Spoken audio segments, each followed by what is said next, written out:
What is going on, ladies and gentlemen? Welcome back to Auto Auction Rebuilds. Today, I got a story to tell you about a 1973 Ford Mustang that I bought.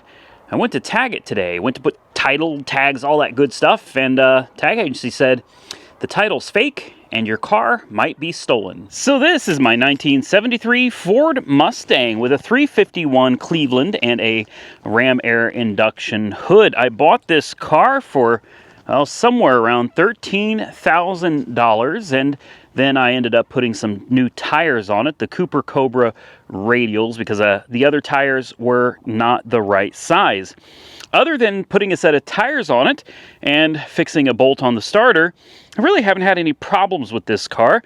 I've put a lot of miles on it. In fact, I daily drove it for a couple of weeks and found that it gets around 16 miles a gallon average, which for an old car from the 70s, really isn't that bad. It's a pretty good looking car, even though it's completely filthy. I mean, it is really, really filthy right now. And I took it out and I drove it around today for a while, and then I decided, it's time to go ahead and get the title work done on this car. I need to get it put into the dealer's name, and then I got to decide what I want to do with it. And currently I'm thinking this might possibly be one that I'm going to consider selling.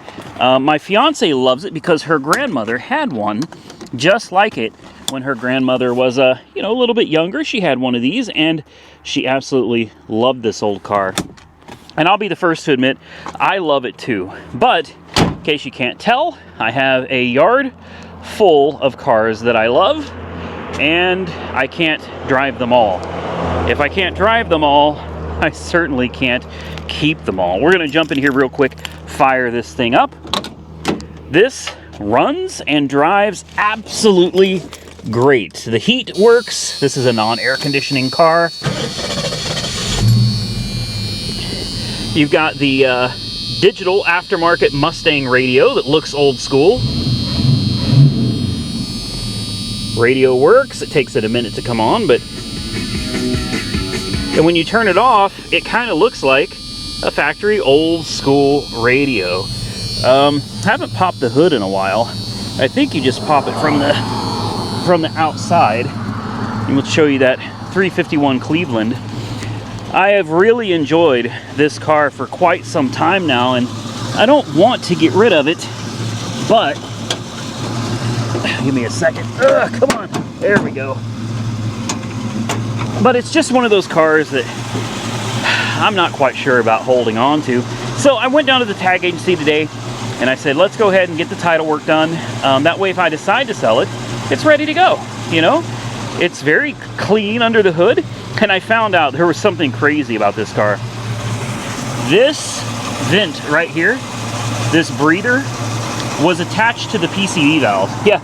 The car didn't run quite right for a little while when I first got it, and I decided to get into it, and I didn't make a video about it, but I got into it and I started checking it out, and I found out that somebody ran the breather to the PCV on the carburetor. I was like, that's a massive vacuum leak. An absolutely massive vacuum leak. It doesn't leak anything, and it really is a very clean car, especially considering its age. Now let me tell you what happened, because I take the car, they have to do a VIN inspection, right? No problem. I take the car to the tag agency. VIN number, by the way, is right here, right on the dash, real easy to see, clear as day, no problem. And you can even see it's got like an inspection sticker from New York, because this is the last place the car came from. The car came from New York to me. Before New York, it was in New Hampshire. Before New Hampshire, the car was in Colorado. In 2022, this car was in Colorado. I'm going to turn the heat on. Turn the headlights on. We'll go for a short drive, and I'm going to tell you the story of my potentially stolen Mustang. All right, we're going to head on the road, and we're going to hope that we don't get any rocks thrown at us today. I need to stop with that. I'm being petty now. I haven't had any problems out of that guy in a while. Yes, the lights, signals, windshield wipers, heater, it all works. But I go to the tag agency with the car. I take the title and all my paperwork. The lady goes out. She inspects the VIN number. Everything is good. no problem. That's great news. Except when she started putting the information into the computer, she said, uh-oh. And I said, uh-oh, what? Well, as you can imagine, things did not go well from that moment on. The lady said, that title is fake. And I said, oh no, fake? I got $13,000 into this car. Plus I spent probably another $400 or $500 on those tires. What do you mean the title's fake? And she said, the title for this car, the current title, shows to be from Colorado in 2022. The New York title is not real. And I had a heart attack right there on the floor. I collapsed, I passed out, and I'm okay now. $13,000, and you're telling me that the title I have to this car is fake? And I said, wait a minute. I said, if the title is fake, is there a possibility that this car could be stolen? And she said, absolutely. So I asked her, I said, is there any way you could look the vehicle up in your system? Would it tell you if this was a stolen car? And she said, no, it's not going to tell me. She said, the only way for me to find out if I am in possession of a stolen vehicle is to call law enforcement and have them come out. And, you know, if it's stolen, well, they'll take the car and I could potentially go to jail. So at this point, I get in touch with my auction company, which is where I bought the car. I bought it legitimately through a very reputable auction.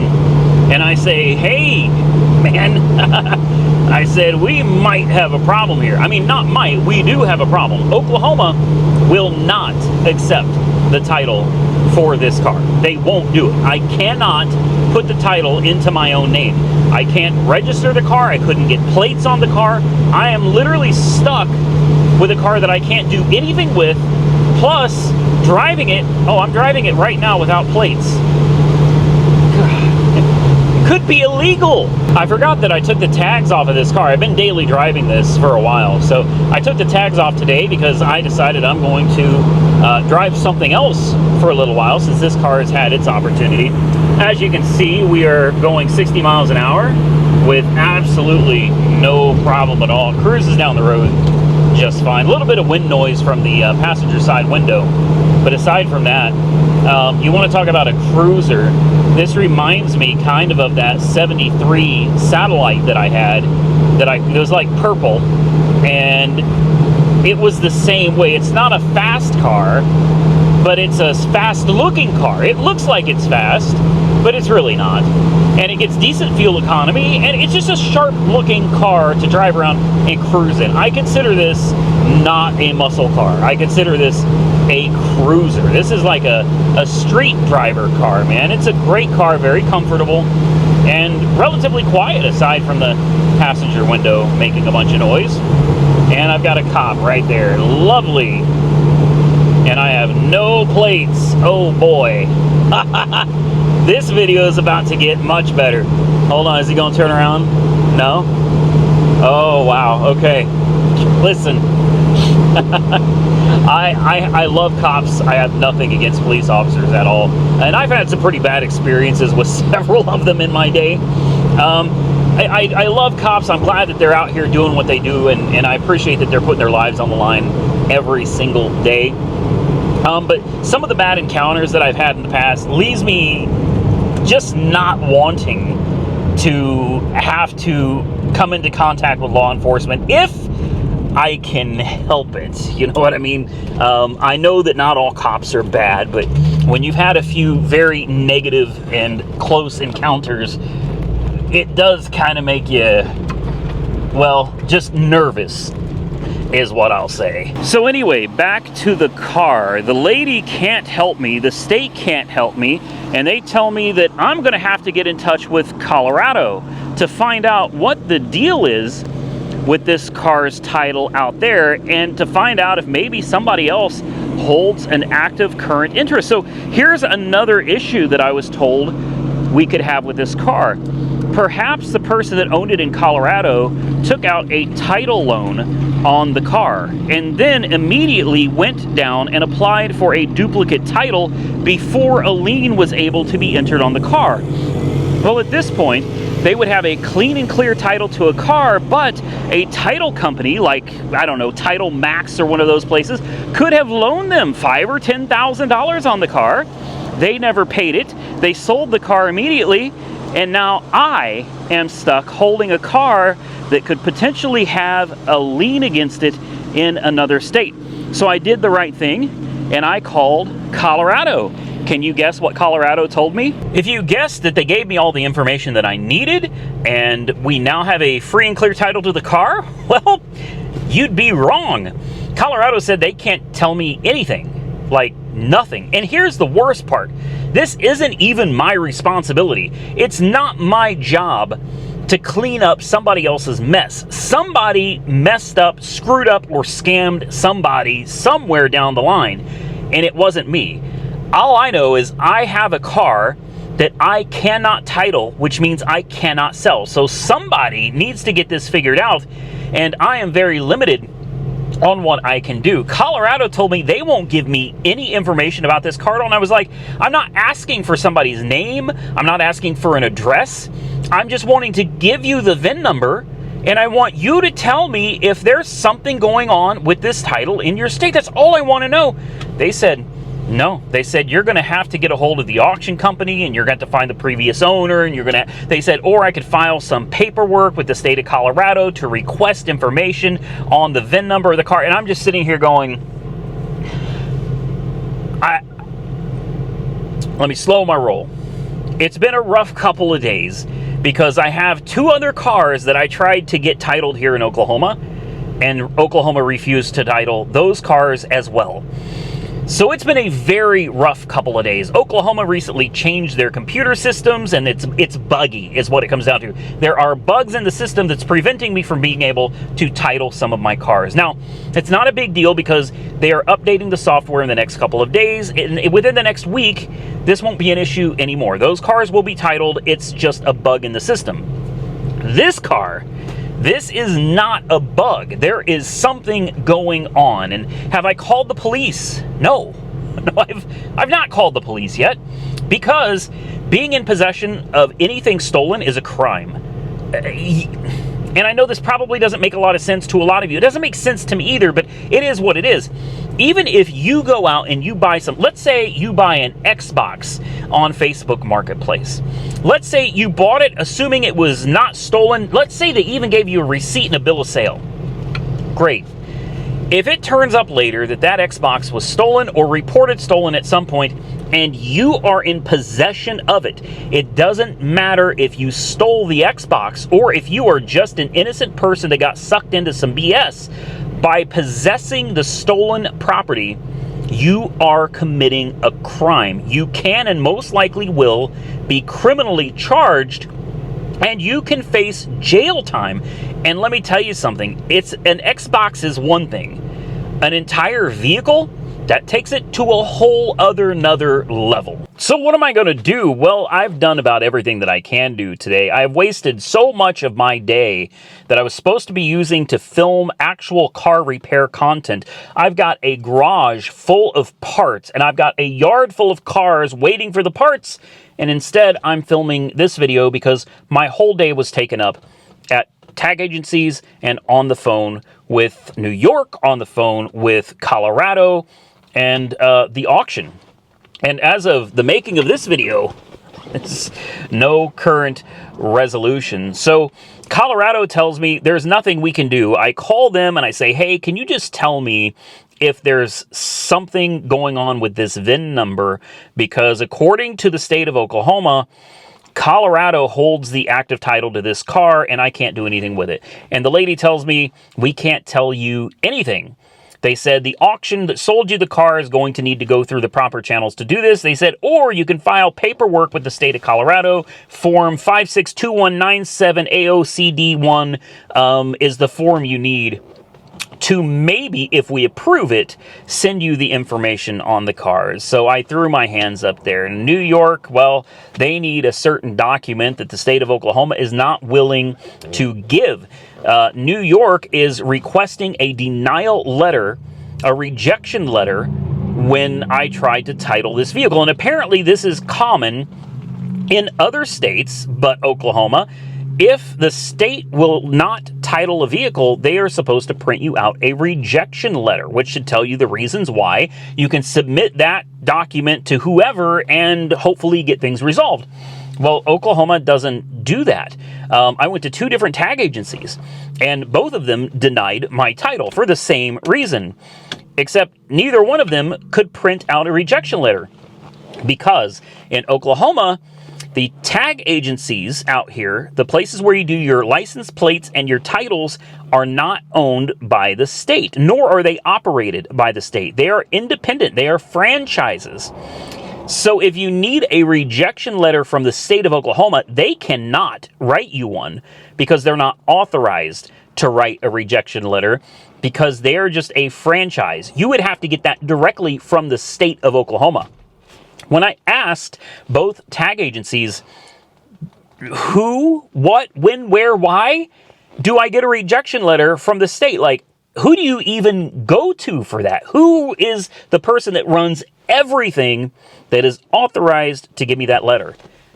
Nobody knows. So where does that leave us? Well, right back at square one. If the state won't give me the letter, I can't get anything resolved, and we own a car that, again, could potentially be stolen.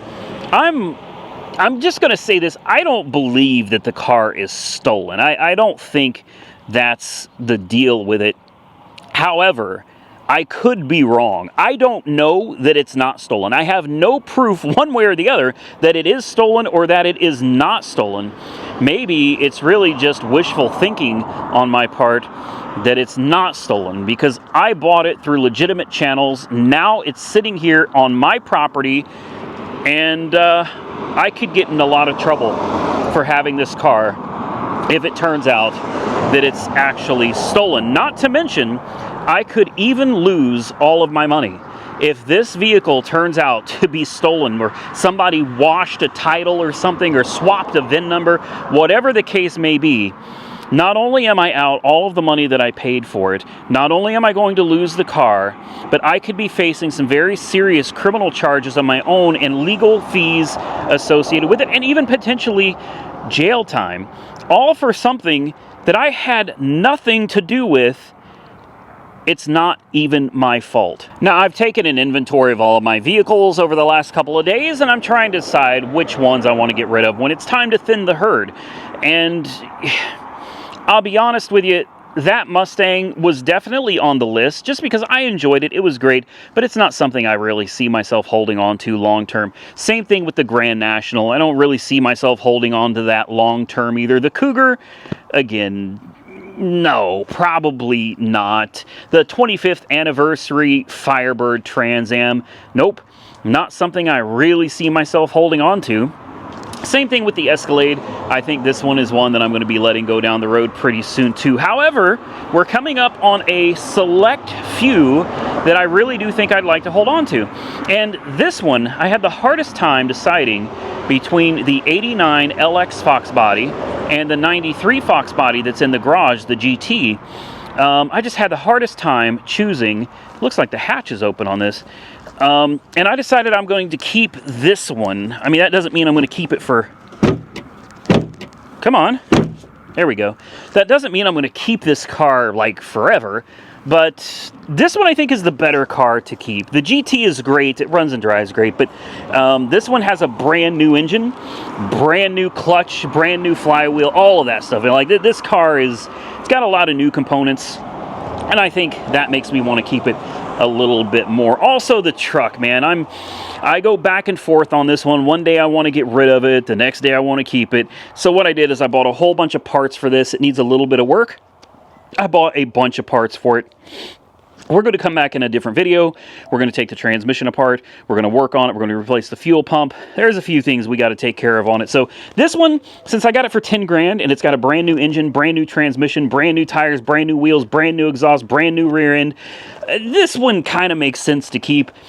I got this for 3 grand. You know, it's my, this is my 94 Chevy 1500. This is a 1988 Chevy Cavalier Z24, 2.8 liter automatic. For 3 grand, I've already made more than that on the first video of this car. That did over 250,000 views on an old Cavalier. This car only makes sense to hold on to. And then, of course, the Power Tour car. I still haven't received my engine or my transmission, so I'm crossing my fingers that that stuff is going to be here at some point in the near future. And if everything works out and we get to build this car on the channel and it successfully makes it through Power Tour 2024, I think this car with 500 horsepower under the hood will be worth keeping. The 91, I think it's a 91 Firebird formula. I've decided this is definitely on the chopping block. It's one that I'm absolutely going to let go of. I took it and I drove it about 40 miles today. Damn thing runs and drives great. Like, honestly, it's only the 5.0 liter, and it's got such great gears in it. When you're cruising at 65, it's running about 1600 RPM. So this thing would be like a gas-sipping cruiser. And then as we work our way into the shop, of course, this is the Mustang that I thought I was going to keep. I thought for sure that this was one. I've dreamt about owning this style of Fox body like my entire life, man. It's so hard to beat the look of one of these. A Fox body GT convertible, man. The ground effects kit, the wheels, like this thing just looks so slick. Plus, sometime in the 90s, you got a center console that instead of an ashtray, ended up with cup holders, which I think makes a whole lot more sense. But I've driven this one, as you can see. This one has been down my dirt road many, many, many times. I put a lot of miles on this one, and it's another one that runs and drives absolutely great. Doesn't leak anything. It's just a solid old car. But I don't see any reason to keep this one and the other one, so I'm going to keep the other one. And there's some performance parts under the hood of this that, well, I didn't notice until I noticed. We've got to make a separate video about what's going on under the hood here because it's not stock. And then, well, here's my latest and greatest, my 2005 GMC Savannah G1500 Regency conversion van. Yeah, that I got for $2,600. 5.3 V8. Obviously, it's a two-wheel drive variant, not all-wheel drive. That one, I don't really see it going anywhere for a while. I bought it non-running, cheap. And that's as far as I'm going to go on that. I've ordered a bunch of parts for that one as well. For the Firebird, we've got some new factory original 16-inch. They are staggered. The front wheels have kind of a thin lip. The back wheels have a bigger lip. So I think those are going to look really good once I clean them up and put them on the Firebird. There's 2 right there. And then there are 2 more that go to it right there. And those are for the Firebird. I can't wait to put those on. I think those are going to look so much better than the American Racing rims that are on it currently. So I guess we're going to end this video back here at the 73 Mustang. I really don't know what to do at this point, and I don't even think there's anything I can do at this point. I'm literally stuck with the car. I don't know if I'm going to be able to get a title for it. All I know is that I have to wait. And today is Friday. It's a great day to have title problems because obviously nothing is going to get done today and probably not next week either. So I'm just going to have to sit on this, cross my fingers, and hope that sometime in the next couple of weeks somebody's going to find a resolution to this problem, all while also hoping this car doesn't turn out to be stolen. So drop your comments down below. Any advice, any recommendations? Have you ever run into a problem like this before? And what did you do if you did? Because I am at a total loss, guys, and honestly, I am extremely stressed out over this deal.